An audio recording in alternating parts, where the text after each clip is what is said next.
Let's talk about femininity and safety, how to protect yourself as a feminine woman.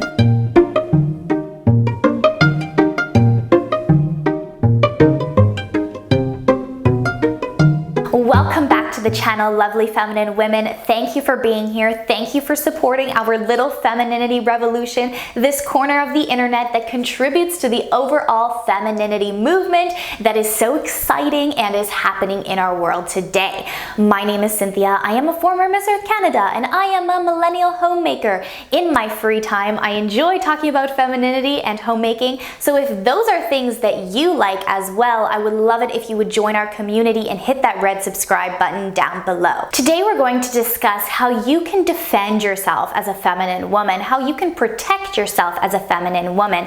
Femininity is one of the ways in which we bless the world as women, but this does not mean that you shouldn't be aware of the safety precautions that you can take in order to defend yourself in certain situations. As a feminine woman, you're probably going to draw a little bit more attention because you might not be leading your life like most women out there. This attention most of the time is very positive, but sometimes it opens you up to predators, narcissistic people, jealousy, and the list goes on and on. I want to give you some brief tools, some ways in which I defend myself as a feminine woman, and as always, I would love it if you would hit the like button and you would share your experiences and your advice down below to bless other women as well. So without further ado, let me get into my first point, which deals with personal safety. And what I mean by personal safety more so is physical safety. Just because you are a dainty feminine woman, for example, doesn't mean that you shouldn't know techniques in order to physically defend yourself. I was lucky because my husband is trained in mixed martial arts, but if you do not have that resource, there are community classes, even certain police forces offer those classes that you might want to take advantage of.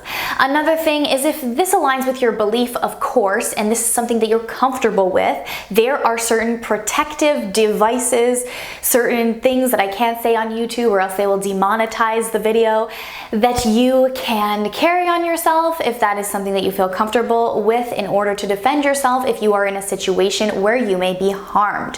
What everybody can also do is educate themselves on trafficking. This is especially prevalent in many areas during the Christmas season, and you are going to want to learn to feel confident to be able to ask for help if you are at a store, for example, and you feel as though somebody is watching you or following you. I'm going to link some resources down below that you can explore to know those signs.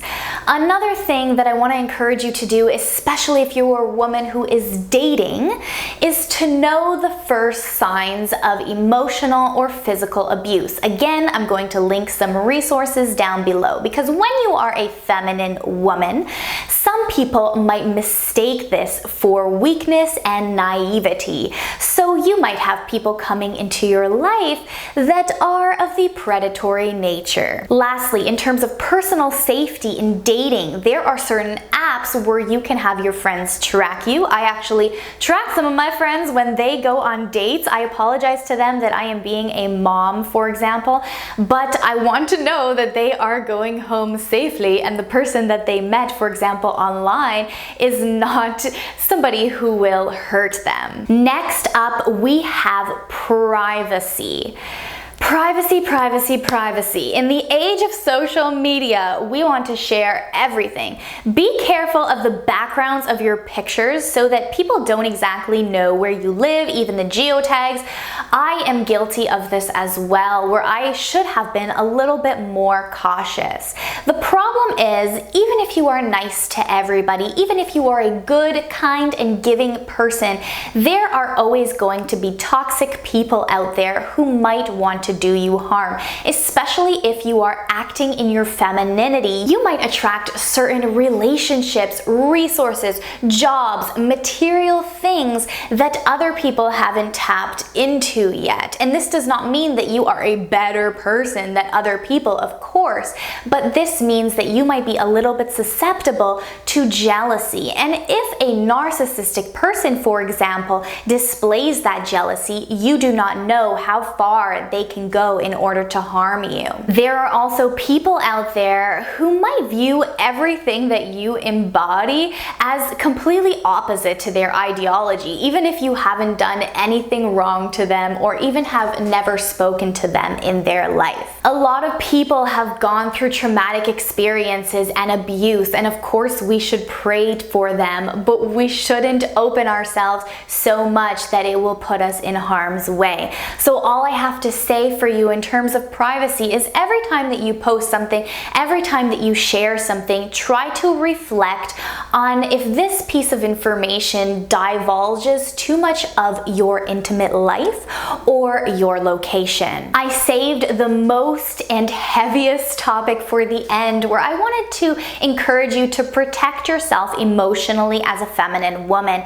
Many of us are highly sensitive people. This is a psychological term in which we can be easily drained by the energy of other people. Emotionally, this opens us up to energy vampires. Energy vampires, of course, they're not real vampires, but they are people that might take advantage of your feminine energy and not necessarily give you anything in return.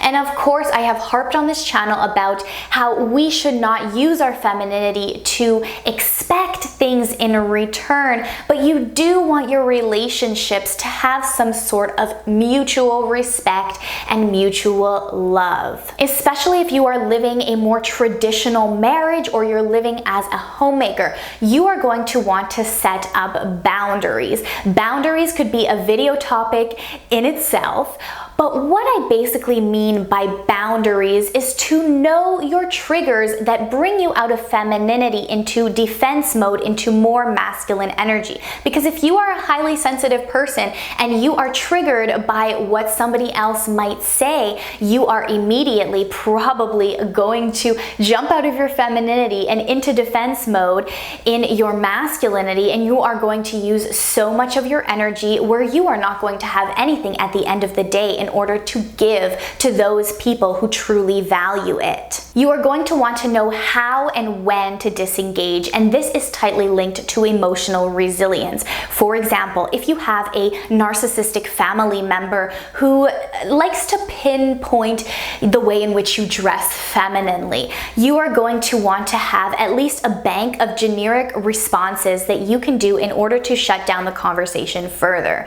You can say, "This is the way that I like to dress, I love this color, and your outfit looks lovely as well." This is kind of one of those tricks that I like to use, because even if you don't think that person's outfit is lovely as well, when you pay a compliment to somebody who is trying to insult you, you immediately flip the script on them and you pour out feminine kindness instead of jumping into your masculine defense. As a feminine woman, I also want to caution you to not engage so much in social media. There are so many triggering news stories, personal accounts, traumas out there on the internet, and we of course want to pour out our love, our prayers, and our thoughts and our kindness, etc. to other people. But you have to understand that consuming that all day is going to drain you, because chances are you are a highly sensitive person.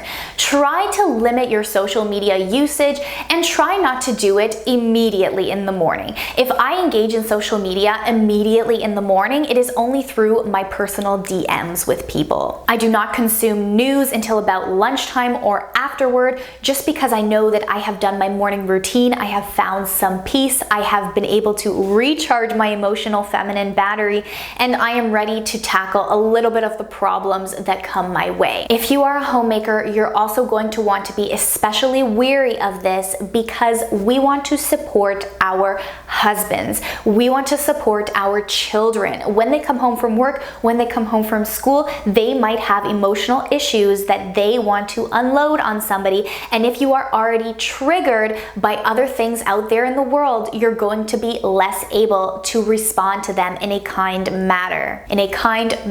I cannot speak today. If you are a Christian or whatever your religion is, I absolutely encourage you to get in tune with the Word of God. I don't like to put this in so many videos, but I do want to tell you that this is one of the ways in which I deal with narcissistic people, because the fact is that there are so many people who will take little bits of truth about you or your circumstances and they will twist it into a narrative that you just will not be able to win against. The only way in which you can pick yourself up off the ground from this situation is to be plugged into the Word of God and get your validation from God. There are some hard truths in there that are sometimes difficult to swallow, but sometimes the truth and what is going to make us more emotionally resilient is not always what we want to hear at first glance, but is what we need. I'm also going to briefly talk about community, the importance of community. Try to get yourself some friends. With the age of technology, there are even online groups where you can search out for women who have the same kinds of interests. That's what I'm kind of trying to do here on YouTube. And there are also some other femininity content creators who are doing the same.